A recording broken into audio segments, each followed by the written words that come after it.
Well, as of this March, the landscape for the over-the-top dicamba use, it has shifted once again. Now, for those using dicamba-tolerant soybeans or cotton this season, you're facing what the EPA calls the strongest safeguards ever. Roger McEowen with the Washburn School of Law joins us now for some guidance for the spring and summer. Roger, thanks for being here. Boy, changes again. It's just trying to keep up with everything that is going on with this. An update right now, the current legal standing. I know this is time limited. Yeah, good to be with you, Suzanne. Indeed, that's right. The EPA issued back on February 6th some new guidance here, and these are new registrations for formerly it was Extendamax, it's now Striax, and Genia as well as Tavium. These new registrations are only valid for 2026 and 2027 growing seasons. What type of rate reductions? I know there's new temperature-based restrictions. What are we talking about?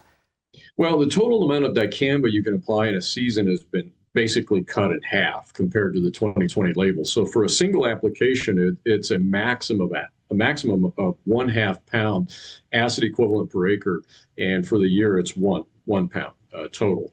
And there's also crop stage limits for soybeans and cotton, and there's new temperature-based restrictions too. So no applications are allowed if the forecasted high for the day or the day after is 95 degrees Fahrenheit or higher. If the forecast is between 85 and 95 degrees, you can only treat up to half of your untreated acres in a county.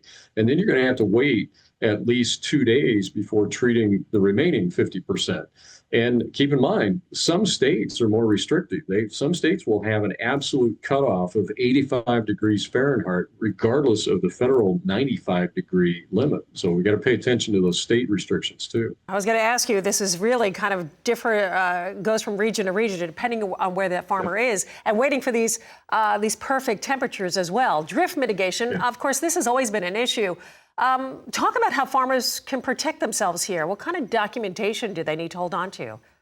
Well, drift is the big issue with dicamba. That's why we're talking about these rules. There's a mandatory 240-foot downwind buffer that you have to maintain, and that distance can only be reduced if you use EPA-approved additional mitigations, is what they call it. And that would be hooded sprayers or specific windbreaks.